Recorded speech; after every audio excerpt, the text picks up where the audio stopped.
pertama gini, kenapa sih kalau di Liga Indonesia tuh ada tim yang harus sampai ke bawah gitu? Karena gue ngerasa pergantiannya cepet. Kadang yang middle langsung down gitu. Kadang bahkan dari bawah ke atas meringsaknya juga cepet.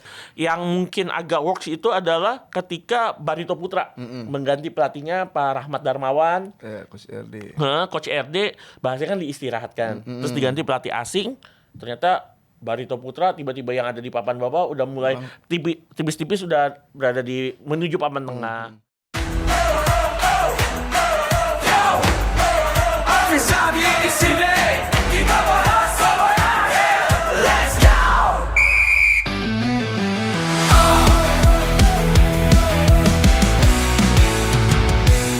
Gotta kick off sampai injury time. Bicara bola gak ada finish line. Strategi gosip dan transfer panas.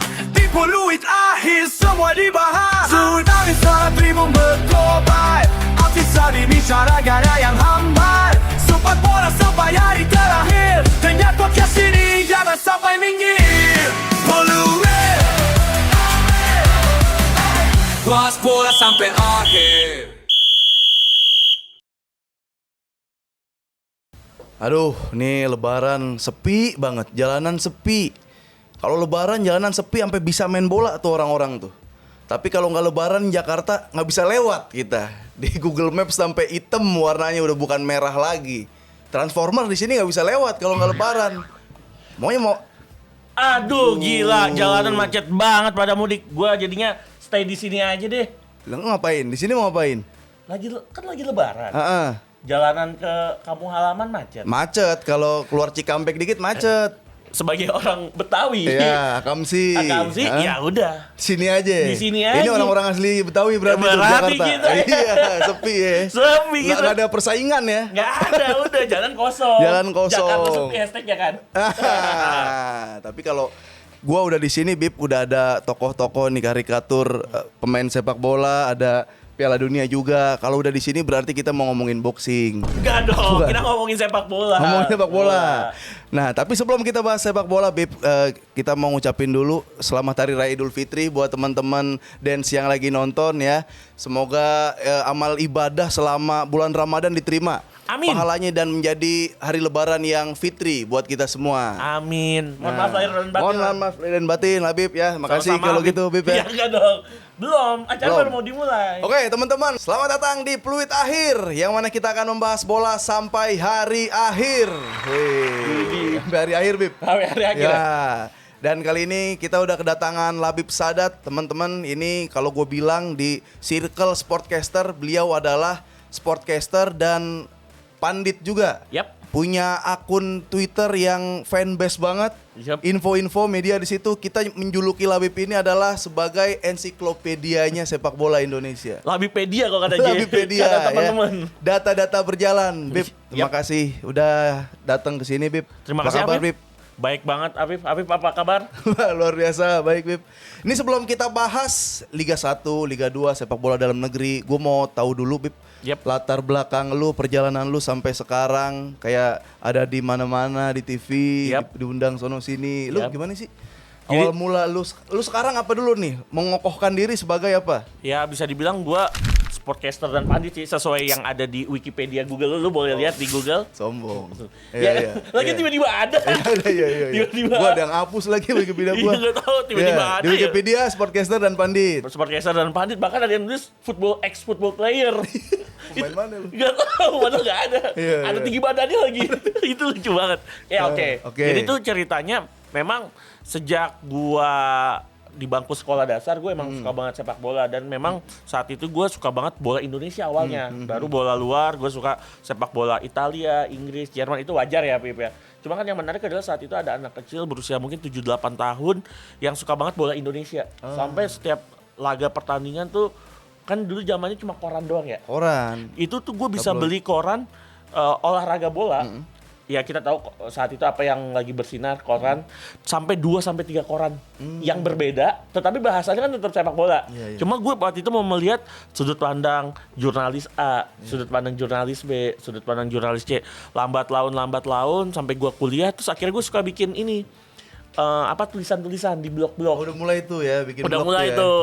Karena gue ngeliat mungkin gue main bola kayaknya cuma sampai level universitas nih sepertinya. Dan nyokap juga waktu itu mungkin ngapain sih main bola gitu kan. Udahlah kerja yang bener aja. Tapi kan kecintaan gue pada sepak bola, nonton bola di stadion sampai bikin tulisan blog-blog. Terus akhirnya membawa gue dipanggil di tahun 2018 itu udah lulus kuliah 2 tahun 3 tahun itu podcast box to box waktu itu ngebahas tentang sepak bola Indonesia. Awal gue seneng tuh ngebahas, jadi ada podcast yang menggawangi gue untuk wadah untuk gue berbicara sepak bola Indonesia. Sekitar gue podcast 4 tahun gue dipanggil di TV. Podcast dipanggil. Dipanggil sama TV. Waktu itu sih gue kira baru yang namanya ini dulu kan Pip, Screening dulu. Ya, tes Fit and proper test dulu nih. Tiba-tiba produsernya ngechat gue, Mas Labib siaran 2 pertandingan ini ya. Di Liga 2 waktu itu kan. Liga 2 lah, gue waktu itu udah gak pandang Liga 1. Pasti gue suatu saat bakal siaran Liga 1 saat itu. Yang penting masuk dulu. Yang penting ada dulu nih.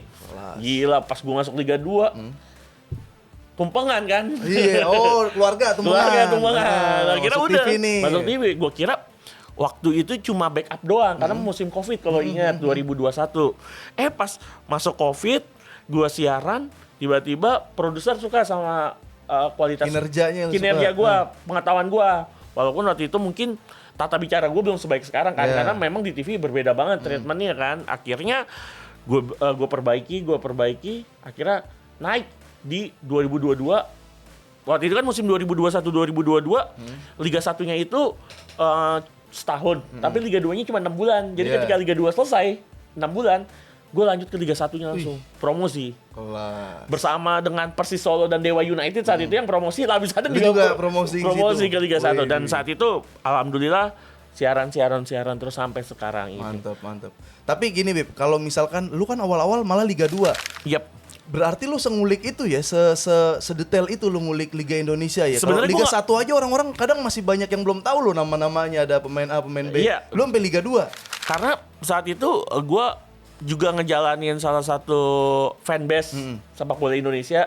Terus gue suka masukin tuh berita-berita tentang Liga 2. Jadi sebenarnya gue nggak perlu ngulik-ngulik banget. Karena gue udah sering ngebahass tentang ngebaca-baca Liga 2. Sehari-harian lu. Sehari-hari paling tinggal, gue waktu itu gue ingat debut gue itu pertandingan Persekat Tegal lawan Rans Cilegon. Waktu itu namanya masih Rans Cilegon. Belum Rans Nusantara setelah promosi kan. Terus pas gue lihat, lah ini pemainnya banyak pemain ex Liga utama, pemain ex Liga 1 sama pemain-pemain timnas muda yang nggak dapat kesempatan main di klub besar atau klub di top flight, akhirnya main di Liga 2 kan. Itu karena mungkin masih muda saat itu. Pas gue lihat, lah banyak banget, bahkan pemain-pemain zaman dulu yang mungkin 5-6 tahun sebelumnya main di bahasanya tuh dulu Indonesian Super League kalau Afif ingat. Terus juga setelah ISL sempat ada KNB League walaupun cuma 3 pertandingan. Lah main juga di Liga 2, jadi gampang karena udah terbiasa untuk ngebaca, jadi udah nggak perlu ngulik banget. Nah ini kalau misalkan lu kan sekarang udah jadi sportcaster lah ya, dan orang-orang udah sering lihat lu di TV juga. Kalau misalkan ada pertanyaan kayak gini gimana Bib? Lu seberapa menjanjikan menjadi sportcaster di Indonesia? Karena gue ngeliat sekarang konten-konten kreator tuh banyak tuh di TikTok lah, di aplikasi-aplikasi media sosial yang bahas bola. Nah sebenarnya semenjanjikan apa nih? Kiat-kiatnya seperti apa dan semenjanjikan apa nih di industri sepak bola Indonesia jadi sportcaster? Gue bicara kiat dulu ya. Kiat-kiatnya dulu boleh. Gue kiat-kiatnya dulu. Sebenarnya kiat paling utama ya satu, Pip, konsistensi. Itu konsisten. Itu yang gue lakukan selama 25 tahun dari gue SD kelas 3 mungkin.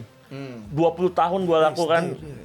Gue baca koran, artikel, terus gue pernah di suatu saat sekolah bahkan ada waktu itu bikin artikel tentang isu rasialisme. Gue bahas tentang isu rasialisme kipernya Espanyol Carlos Idris Kameni, kalau lo tahu, di Stadion Santiago Bernabeu.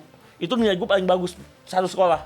Karena POV-nya mana ada anak SMP bahas tentang rasialisme di dunia internasional. Gue ngambil waktu itu POV-nya di sepak bola. Itu konsistensi yang gue pelajari setiap tahun. Gue pelajari, mungkin ada kurangnya, kayak mungkin cara penyampaian gue saat itu. Tapi ya itu kan tinggal belajar aja ya Pip ya. Ya udah, habis itu lambat laut setelah konsistensi gue mau belajar, nggak males. Akhirnya bisa di posisi dan di titik ini. Berarti emang harus konsisten. Konsisten, Kalau misalkan dari bikin konten pun bisa nih orang-orang. Banyak gue liat orang teman-teman gue bikin konten. FYP semua tuh. Ada yang belum FYP 2-3 bulan lemes.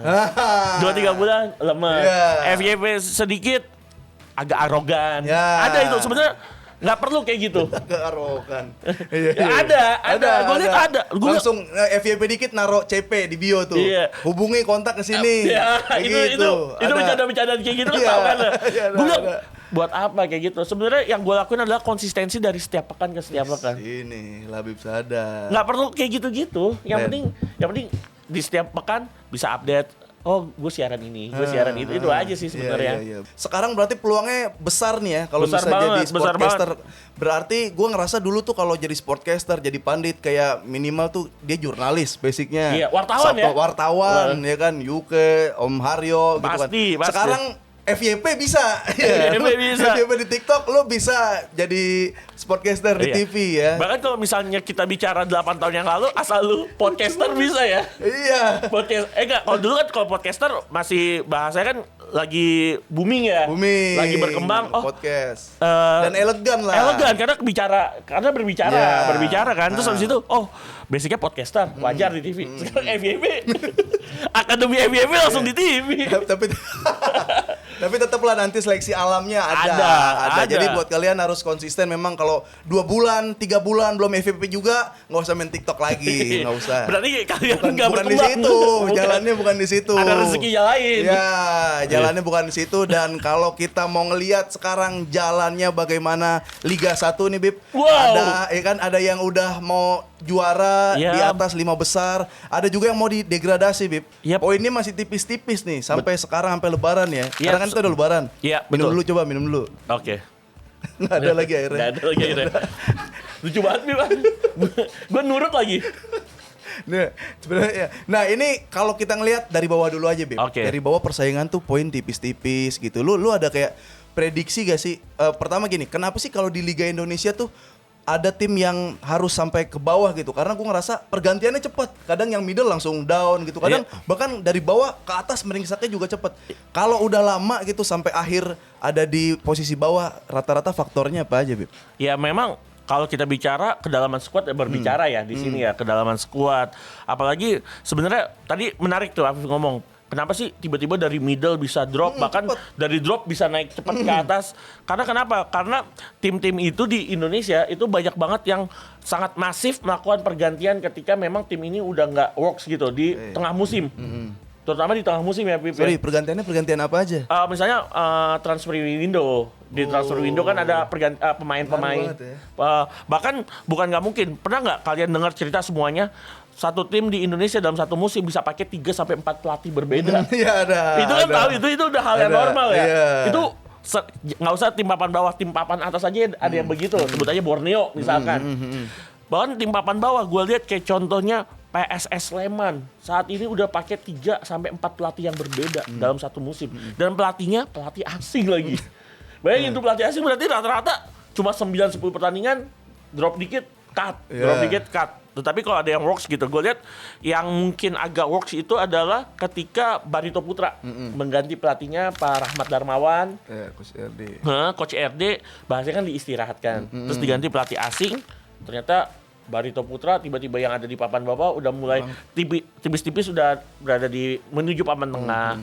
Terus juga gue lihat Persis Solo mengganti pelatihnya Leo Medina asal Meksiko digantikan oleh Ong Kim Sui, pelatih asal Malaysia, bekas pelatih tim nasional Malaysia. Terus juga dia adalah ketua asosiasi pelatih di Malaysia dan pelan-pelan juga udah mulai meninggalkan zona merah.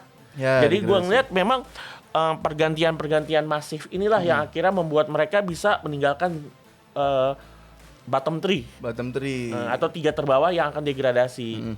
Dan kalau misalkan selain itu ya ada itu kan faktor teknis mungkin kayak misalkan ganti pelatih atau transfer window pemain. Kalau non teknisnya ada gak sih? Kalau bicara non teknis yang paling pasti ya kalau non teknis nih dukungan supporter. Ya benar. Dukungan supporter itu non teknis banget. Karena kenapa? Ketika ini identik. Ketika tim ada di papan atas, atau tim lagi menang-menang terus, supporter bakal berbondong-bondong datang ke stadion. Oke. Ketika tim lagi drop, bahkan ada beberapa tim papan tengah, tim papan atas lagi nggak menang gitu. Lagi nggak oke, nggak perform nih. Nggak perform, lagi kalah. Supporter bisa hilang gitu Iya, aja. bisa kosong ya. Bisa kosong stadion. Jadi faktor non teknis seperti ini, kehadiran supporter juga kadang-kadang juga manajemen nge-treatmentnya juga itu faktor lain. Ketika tim lagi drop, manajemen mendatangkan psikolog atau misalnya paling gampang memberikan bonus lebih ketika mendapatkan kemenangan. Iya. Itu kan faktor non teknis yang bisa dimanfaatkan oleh manajemen untuk memboosting performa dari klub-klub di Liga 1. Berarti kalau misalkan kayak supporter disuruh datang emang dia memberikan energi lebih ya untuk tim yang lagi main gitu ya. Ya, Yap. Supporter itu salah satu mungkin ya pemain bisa dibilang kan sering Pemain banget ke-12. pemain ke-12 dan itu benar-benar kejadian di setiap tim. Tim yang lagi musafir atau tim yang lagi dihukum tanpa kehadiran supporter itu pasti mainnya langsung drop banget, Pip. Yang biasa didukung gitu sama kehadiran supporter tiba-tiba mendapatkan hukuman. Tribun harus ditutup. Ya. Wah, itu pasti Atau, hasil pertandingan mempengaruhi itu, Pip. Atau away belum boleh, Iya, away away kayak belum gitu boleh. juga ngaruh ya. Nah, kalau misalkan sekarang nih di Liga 1 nih, lu sebagai sportcaster atau sebagai fans Liga Indonesia gitu, sekarang ngerasa gak kayak misal atmosfer Liga 1 itu kayak ada yang beda gitu, entah ini lagi rame banget, ini lagi sepi, berasa gak kayak gitu? Berasa banget. Apalagi gue ngeliat kehadiran supporter tuh bahkan cuma di angka 27.000, Pip. Paling banyak. Itu di mana tuh? Stadion mana tuh? Persija, Persija. terus Persija main di Patriot, bahkan sempat main di di JIS pun juga 27.000. Terus juga Gelora Bung Tomo, Persebaya. Dulu tuh mungkin ketika era sebelum pandemi itu bisa full house. Kayak Persebaya kalau full house 50.000. Terus juga kalau misalnya GBK full house bisa 65.000 sampai 70.000. Jadi gue lihat memang atmosfer sedikit berkurang. Apalagi juga larangan away kan yang didengungkan oleh federasi yang kita tahu ya, kita dengar beberapa kali itu juga mempengaruhi bagaimana. Jadi itu setiap operator PT LIB itu memberikan kuota 5-10% buat untuk kuota away. Gimana stadion yang biasanya ada 10% dari tim away datang, ini mungkin contoh Persija mungkin main di Patriot kapasitas 30.000, berarti kan tim away ada 3.000. Ini 3.000 aja udah hilang, berarti contohnya seperti itu. Jadi menurut gua memang atmosfer yang berkurang ini harusnya dipikirkan oleh operator dan federasi bagaimana mempackage ulang kompetisi Liga 1, Liga 2, Liga 3 dengan sangat baik lagi. Oke, ini kita bahas ke package-nya itu ya. Karena menurut gue memang supporter selain pemain ke-12, mereka kan juga yang memberikan pemasukan buat tim. Nah, ini kalau misalkan udah kayak gini kondisinya, emang sebenarnya apa yang harus dilakukan menurut Habib Sahadat nih, kayak biar atmosfernya naik lagi, supporter dan LIB, federasi segala macam itu berkesinambungan tuh? Iya, kalau pertama gue bilang hilangkan larangan away, itu udah paling sahih dulu. Hilangkan larangan away, maksudnya boleh gitu away? Boleh away, tetapi dengan aturan dan tupoksi yang berlaku ya. Dari mungkin pihak keamanan dari masing-masing daerah. Itu perlu juga, tetap perlu. Terus juga bagaimana LIB sebagai operator juga bisa menyajikan pertandingan-pertandingan yang berkualitas, dalam artian contohnya adalah pemain-pemain asing yang berlaga. Kita nggak usah ngomong pemain Indonesia. Kalau pemain Indonesia kan pemain lokal jatuhnya. Yang menjadi daya tarik kan pemain asing. Bagaimana pemain asingnya jangan pemain asing dalam tanda kutip asal-asalan, asal asing diambil. Harus selektif juga. Harus selektif, harus ada klasifika atau kelasnya. Misalkan contoh ya, dari Eropa misalkan. Kalau dari negara-negara top kayak Spanyol, dari Liga Spanyol, Liga Italia, boleh tuh main sampai divisi 3. Ya, segunda-segundanya masih boleh lah ya. Segunda C ya. Segunda B kan Liga divisi 3 tuh kalau Spanyol ya. Janganlah. Kalau bisa Segunda Division aja. Syukur-syukur tim papan bawah dari Premier Division dibawa gitu. Misalkan sekarang yang papan bawah siapa? Misal Leganes, Rayo Vallecano, Las Palmas gitu misalkan. Ambil dah tuh. Getafe gitu. Ambil deh tuh pemainnya kalau bisa. Bahkan gue lihat ada beberapa tim besar yang ngambil, kayak contoh Persib Bandung ngambil Tyrone Del Pino, ex Las Palmas. Terus Persija Jakarta ngambil Ondrej Kudela, Iya. bekas pemain tim nasional Ceko yang main di Slavia Praha. Jadi menurut gue itu kan dilakukan oleh tim-tim besar ya. Kalau bisa menyeluruh, Bener. Sehingga kelasnya terjaga kan. kelasnya terjaga. Gue lihat ya, contoh ya, kayak PSM Makassar mungkin atau tim lain ada yang ngambil dari Liga Portugal gitu. Semen Padang, gue lihat ketika Semen Padang ngambil pemain Liga Portugal, bahkan dia ngambil pemain Liga Portugal dari divisi 2 papan bawahnya, Pip. Kalau papan bawah ya divisi utama lah. Iya. Oke, lu mungkin nggak bisa ngambil pemain dari Porto, Braga, Boavista, Benfica mahal. Iya. Boleh lah tim dari Estoril, Rio Ave, atau Olhanense gitu. Tim-tim papan bawahnya. Gue lihat sih beberapa packaging ini kan menarik ya. Menarik nggak sih? Ada kedatangan dulu. Contoh Faubert. Faubert pernah main, Iya. Julian Faubert di Borneo kan. Ada yang namanya marquee player. Iya. Itu ketika zamannya marquee player, itu supporter Surajaya Lamongan aja full house loh. Iya. Tim selevel waktu itu Persela Lamongan, Surajaya kan markasnya Persela. Persela aja waktu itu dengan kita tahu di daerah kabupaten aja bisa full house. Persija waktu itu dengan kedatangan pemain-pemain besar aja tahun 2018 main di GBK hampir selalu full house. Iya. Maksud gua coba balikin lagi pemain-pemain asingnya didatangkan yang lebih berkelas lagi. Kayak Essien gitu ya. Zaman-zamannya Essien, Iya, terus full juga, tuh ya. Biar pernah- kata datang ke stadion naik tank juga yang penting naik full. ini ya, naik rantis ya. Naik rantis. Itu Penting kalau lu ingat full. dulu pernah zamannya Dani Gutri main di Ya, Mitra Kukar. Itu iya, kan iya, luar iya. biasa ya. Menurut gua cobalah hal-hal kayak gitu. Bahkan gue sih sebenarnya sempat dengar ya, LIB pengen mencoba merubah lagi bahwa jangan pakai pemain-pemain asingnya tuh pemain-pemain yang dari divisi 3. Kalau bisa divisi 2 atau seri B-nya seperti Iya, itu. harus ada gitu. Mereka juga harus punya bank data tentang kinerja pemain-pemain luar Betul, negerinya jangan juga. asal yang penting asing datang main di sini. Nah, kalau gue ngeliat dari sisi supporter, Bib, maksud Iya. gue, nih gue agak deg-degan sebenarnya kalau ngomong bahas supporter ya, karena Iya. gue kemarin ngeliat match Persija Persib, yang gue komentarin adalah kualitas pertandingannya. Walaupun miss 1-2 kesalahan wasit, menurut gue ya udah wasit juga manusia. Betul, Tapi adalah. gue udah bilang matchnya ini seru banget, Liga Indonesia udah sampai di sini nih ngelihat pertandingan yang seru. Itu tuh kalau Itu bicara match Persija Persib. Iya. Itu gue match gue posting di TikTok. Iya. Gue posting di TikTok, gue posting FYP. di Instagram, FYP. Ada aja tuh pasti tuh. Lu kualitas match dari mana? Lu lihat dong, no, tim gue yang nyambitin kayak gitu. Gue kan udah nggak tahu di situ. Lihat Iya. dong, gue pulang bisnya diapa-apain. Gue udah nggak tahu di situ. Nah. Jadi emang gue ngerasa emang harus kesinambungan juga. Kayak misalkan pertandingannya udah bagus, perangkat wasit juga udah harus bagus, Iya. supporternya juga udah harus bagus. Harusnya. Di luar negeri KPI-nya kayak Benfica, KPI-nya itu adalah mereka pengen bikin supporter yang away itu betah. Ada atraksi dulu, lampunya lah.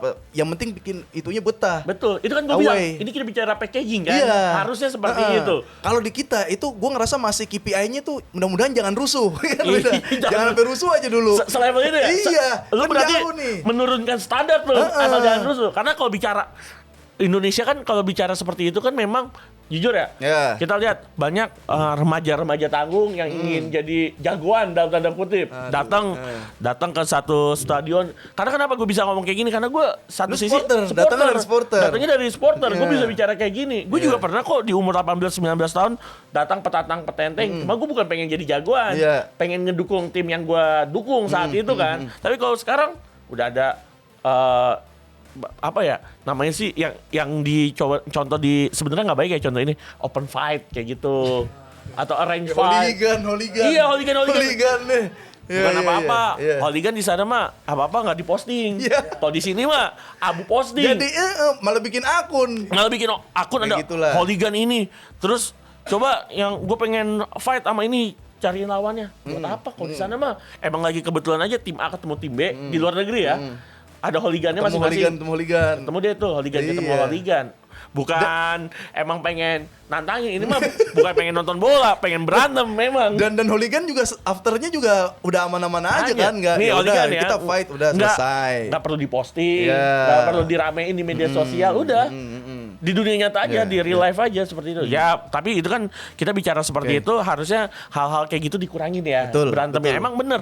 Ketika pertandingan udah bagus banget nih, kalau bisa supporternya juga ramenya rame seru gitu. Bukan rame kisruh seperti itu. Gue ngerasa juga ketum-ketum dari ketua-ketua dari supporter juga kayak ya itu oknum gitu. Maksudnya kalau emang itu tersangkanya silahkan difokuskan gitu untuk diusut kayak gitu. Jadi gue ngerasa lah gue dibilang buzzer Persija, gue dibilang lu di Jakarta tapi gue Persib, terserah lu dah. Gue mah yang penting nonton yang seru-seru. Iya emang kayak gitu. Emang seperti itu lah ketika kita mensupport suatu hal gitu, ya lu harus sepaket bahwa lu bakal diserang sama lawannya. Tapi gimana caranya ketika lu menjelaskan sesuatu tentang sepak bola Indonesia, ya udah lu harus gimana caranya yang rapi aja yang kasih taunya. Jadi emang harus bisa dijelaskan ya. Dijelaskan. Dan kita juga sebagai supporter, sebagai penonton, kalau udah pengen dapat match yang bagus, kita sebagai SDM juga harus bagus. Nah ini gue sepakat. Kita bicara SDM juga kita harus belajar lah. Supporter juga harus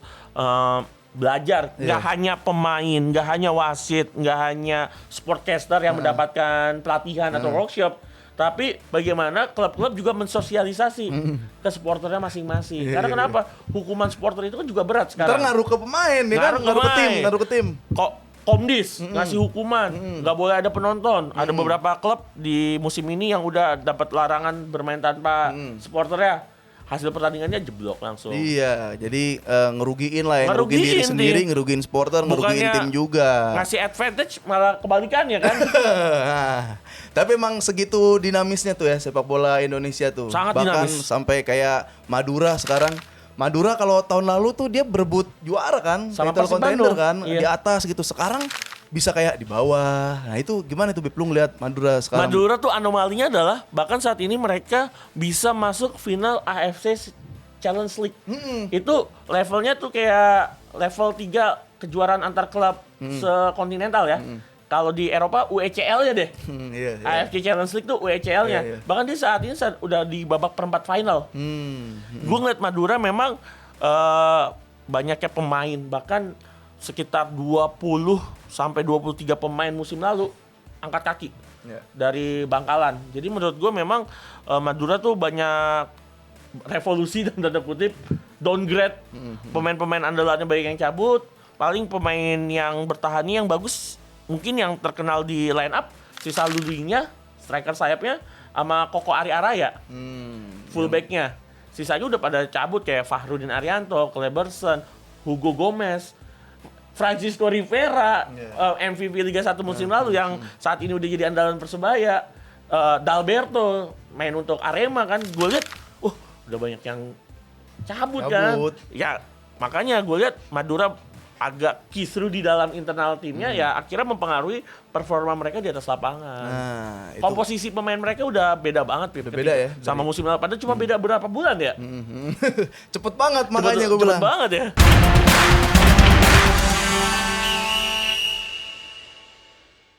Oke, yang dari yang pertama dong apa nih? Dari yang pertama ada tim dulu Bip. Oke. Ini tim yang lagi prime-nya ya. Yap, betul. Ada Arema 2009-2010 atau Persik Kediri 2006. Gua Arema 2009-2010 karena menghadirkan best player-nya adalah pemain favorit gua di Liga Indonesia salah satunya, Kurnia Mega Hermansyah. Kurnia Mega. Di saat itu bagus-bagus ya. Iya. Tapi ini Persik Prime juga, Bip. Persik Prime juara dia 2006. Dia itu di final ngalahin PSIS Semarang. Iya. Itu Eloko bukan sih? Eloko. Oh iya, Eloko sama Bagundes. Itu gue inget banget ya, Persik 2006 itu waktu prime banget, bahkan di PS Winning Eleven itu kan ada yang versi Indonesia. Iya. Di Persik itu Fagundes sama Eloko kenceng speednya, Bib. Tapi di tahun 2006 kalau yang paling lu inget ini bukan Kamaruk meeting Eloko. Iya, ada. Nah itu best part of the game-nya lah. Jadi kalau gua Persik karena prime Persik ini ada Eloko lagi prime juga. Kalau gue Arema 2009-2010 karena pemain underrated player-nya ada Muhammad Farudin yang kalau golin jogetnya joget ngebor. Nomor 5 tuh. Anissa Bahar. Oke, guys, kalian boleh silakan jawab Persik atau Arema. Next. Nah, aduh berat nih. Berat nih. Siapa nih, Pip? Ini ada Sriwijaya 2007-2008 atau Persipura 2012-2013. Ini Sriwijaya Ini kan siapa strikernya? Kayak Amba Gams. Iya. Lolo. Tapi Persipura. Gue Persipura deh. Persipura juga, Beb. Ada Boas. Iya, ada Kakak Boci. Ada. Gue pernah podcast sama Ricardo Salampesi pas gue masih ini ya. Masih jadi podcaster gitu. Gue ngajak podcast. Gue tanya, Kakak Ricardo, apa sih rahasianya dalam 5-6 tahun Persipura bisa juara 3 kali? Punya Boas Solosa doang. Itu doang jawabannya. Dia kan kalau juara tuh di tahun ganjil ya. 2005, terus 2009, 11, 13 kan. Gue tanya 9, 11, 13 kok bisa juara mulu? Iya punya Boas. Udah gitu doang. Iya sih, maksudnya magis itu. Sampai sekarang juga masih main kan Kakak Boci, jadi walaupun gelandang. jadi gelandang serang. Iya, Oke. itu gue Persipura. Guys, kalian apa? Lanjut, ada Bali United 2019 dan PSM Makassar 2022-2023. Gue PSM Makassar dengan segala hiruk pikuknya. Karena penampilannya konsisten banget di 2022-2023. Iya. Itu siapa back yang giniin si Rico Simanjuntak? Iuran Fernandes. Cuma ada yang mirip Itu karena sampai diposting 4-4-3. 4-3-3. 4-4-3 itu lebihan satu dong. Lebihan satu sama wasit. Itu Iuran Fernandes tingginya 198. Rico 158. Iya. Beda 40 cm. Masih bisa nambah orang satu. Bisa. Yang lucunya adalah setelah pertandingan mereka tukeran baju. Iya. Rico kegedean baju Iuran kekecilan baju Rico. Berarti bajunya bisa buat masuk 2 orang. Iuran. Kalau itu bisa buat anaknya. Bisa. Kalau gua sama boleh PSM Makassar. Iya, dengan William Plime yang keluar sebagai MVP ya di akhir musim Iya, gua itu di acara PPI yang ngasih penghargaan kepada Iuran ya. William William Plime. Plime kalau kata orang Belanda. Plime. Oke. Berikutnya. Lanjut. Oh, ini tim semua, guys. Oke. Ini ada Persib Bandung 2023-2024 dan Persija Jakarta 2018. Ini kalau gue yang jawab bias, Bib. Bias ya. Latar belakang. Aduh, ini gokil juga nih kreatifnya nih. Kreatif. Ada 2 orang Betawi dikasih pertanyaan kayak gini. Gue kayaknya yang ini gue objektif aja ya. Boleh. Persija Jakarta gue. Sama, gue Persija Jakarta gue. Gue objektif aja gue Persija Jakarta Persija ini. Jakarta, guys. Oke. Alasannya jelas lah ya. Bukan buzzer guys, bukan guys. Ini Nah, emang pilih doang. objektif aja. Objektif, Tadi ini- kan gue juga Persipura gitu, boleh. kalian boleh pilih Masa juga. gue nggak boleh pilih Jakarta? Iya, tapi kalau ke Bandung enak, suhunya bagus. Adem.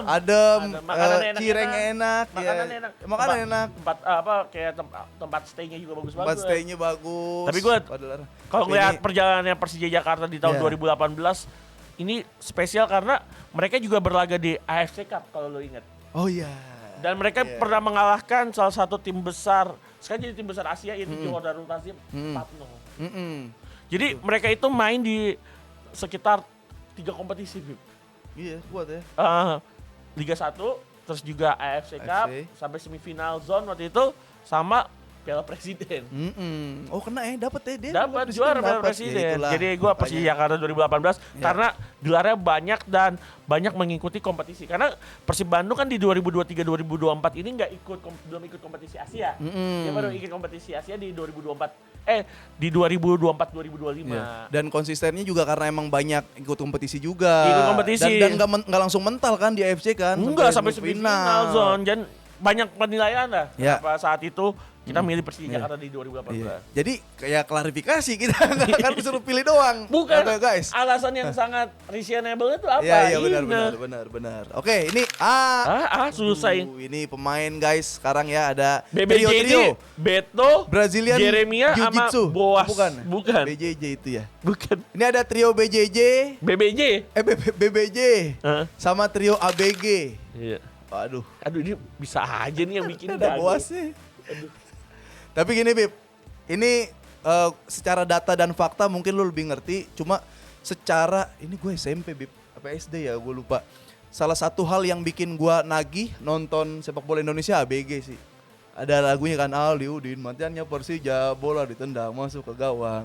Itu ABG dan gue baru tahu bahwa kalau sebenarnya tuh prime-nya Mas BP tuh sebenarnya masih 80%. Kalau kata Greg, kalau Iya. kata Papa Greg. Iya. Kalau BP ini 100%, dia udah lebih keren dari saat dia prime. Betul. Apalagi Gua BG gua. di usia ini BP ini sebenarnya kan usianya udah 29-30 ya. Iya. Tetapi mainnya lagi tajam-tajamnya. striker kan usia 29-30 kok di Indonesia tuh udah mulai kendor. Iya, Dia beda. malah tajam ya. Heeh. Gue BBJ bagus banget sih emang gue akuin, tapi trio ABG punya Iconic. Itu tajam ya, keren. keren. Nih. BBJ bagus dengan Boas, Beto, Jeremia tuh keren. Ya. Tapi trio ABG ini antar 3 pemain ini saling support. Betul. Greg dan Aliudin di sayap, BP di center finisher, forward, iya. finisher.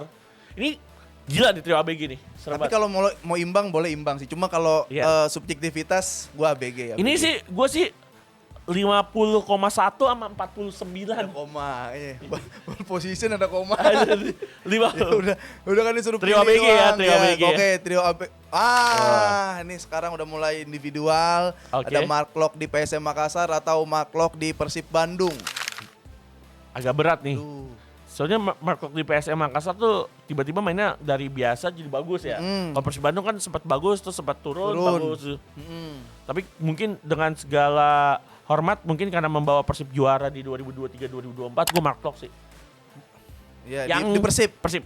Iya, kalau gue yang di Makassar deh. Oke. Karena kalau yang di Persib emang unitnya juga membantu banget. Iya betul, Unitnya dengan membantu banget. komposisi yang kita bahas ya tadi ya. Dengan Dan di PSM dia emang yang lagi baru struggle banget di struggle banget di Indonesia tapi dia bisa ngebawa banget tuh. Ya. Bayangin dari Eropa main di Asia. Itu dia. Oke. Ada lagi. Oh. Nah, ini ada David da Silva. Ini dua top skor berbeda Iya, waktu nih. beda waktu. Matius 22-23 Pato. sama 23-24 nih. Gua Wah, ngasihnya Persib mulu kreatif. sih DDS. DDS. Ini kan DDS Matius Pato ini kan ketika mereka jadi top skor di era yang berbeda Iya, kan. iya, Yang iya. beda satu musim. Gue sih Matius Pato gue. Dia soalnya kalau berbicara ketika DDS jadi striker ini emang dia killer banget, predator. Cuma pemain-pemain lainnya support banget DDS. Kalau Matius Pato dikasih bola sendirian, ini sebelum dia cedera ya kan, soalnya saat ini dia udah cedera ya, Iya. abis cedera. Matius Pato sendirian aja dikasih Dia yang bola. set up sendiri, dia yang golin sendiri Iya, ya. dia saya dia golin sendiri ketika dia jadi top skor. Gue Matius Pato. Tapi kali ini gue DDS. Oke, David nggak da apa. Silva. Banyak gol-gol yang Nggak usah bola lah. luar negeri, bola Eropa banget gol-golnya. Kalau Matius Pato gol-gol pemain Brazil di Eropa banget. Yes, sama ya. Ulah, boleh lah, guys. Nih, lagi nih. Wah, yang iya. lu pasang tadi tuh. Ada Gustavo Almeida dan Alex Martin. Aduh, ini sama-sama bagus nih. Siapa, Bib? Gue sih kalau lihat Lu tadi milih kan? Iya, Gustavo. gue milih Gustavo Almeida gue. Karena kenapa? Gustavo Almeida bisa sama kayak Matius Pato bisa bawa bola sendiri, Iya, set up dia set up sendiri, ya. serangan sendiri, dia golin sendiri. Thierry Ongri. Kalau Alex Martin ketika dia di Bayangkara dia juga udah disuapin sama Matias Mir. Iya. Di Dewi United nggak usah ditanya, ada Egy, ada Banyak Teixeira banget ya. Matawa, ada Distributor bolanya. distributor bolanya gila, ada siapa Ya. Mesidoro Gomez. Gustavo Almeida. Gustavo Almeida sih. Gustavo Almeida, guys. Oh, belum, masih ada. Ini ada lagi, ada Beto Sama Eloko. dan Papito Gue Papito gue. Gonzales. Iya sih. Easy gue Papito. Tapi emang kalau secara ini golnya juga kacau kan kalau Beto kan. Papito ini gol terbanyak di Liga Indonesia sampai saat ini dipegang Papito. 200 gol lebih. Ya, dan yang lebih seneng gua Papito dia udah mualaf sih. Iya. Jadi saudara batin ya. Oh, seiman. Seiman, sudah udah seiman Papito. Mualaf gak sih dia? Mualaf. Mualaf. Ya Papito dan Kan gua pernah umrah ketemu. mulu. Iya. Umrah. Gua pernah ketemu emang Papito. Orangnya humble banget. Humble. Walaupun Pas lagi main mah galak. gue pernah waktu itu satu panggung sama dia. Gue lagi jadi MC-nya ngebahas bola Indonesia. Papito sebenarnya kalau ngomong tuh Indonesia belum terlalu lancar sebenarnya. Bim. Dia suka ngasih anaknya tuh. Ya, Yang- lucu juga tuh konten yang kreator tuh sekarang. tuh. Dia maksudnya ngomong pakai bahasa Spanyol sedikit terus ngomong ke gue apa Transitin. kayak- Iya, translatin. iya. Ini mah easy banget nih. Ini terakhir ya. ISL lah. ESL gua. ISL. Ikonik banget. Ikonik. ESL. ISL untuk anak-anak kelahiran 80-an akhir sampai 90 middle. Iya. Ikonik banget. Gue lahir 90-an. ISL tuh udah pasti gue tonton setiap pulang sekolah. Pulang Gua- sekolah gue tonton. Gue ISL ini menemani gue di zaman lulus SMP, Ya. SMA, sampai lulus kuliah. Ya. Kan dia kan 9 tahun tuh. Gue jadi ketika gue lulus SMP, Liga Jarum masih final tuh. Lulus SMP. Jadi gue dari awal SMA sampai lulus kuliah gue nonton ISL. Jadi gue pernah ketika nggak latihan bola atau nggak main bola, gue pulang nonton ISL. Iya. Dan lagu yang ketika masuknya juga ikonik banget. Tet, tenet, net, net, tenet. Oh iya, kok kayak Dufan, nada lu masuk Dufan. FIFA Anthem? Iya, tapi salah nada lu tadi tuh. Kayak masuk Dufan. Gue putar ada dikit ya. Halo semuanya, jangan lupa nonton Peluit Akhir bareng gua Afif Safi. Dan kalau kalian mau nonton selengkapnya, langsung aja download Dance Go. Segera, langsung di-download tuh. Kalian pasti gak bakal nyesel karena masih banyak konten-konten yang seru lainnya. Oke?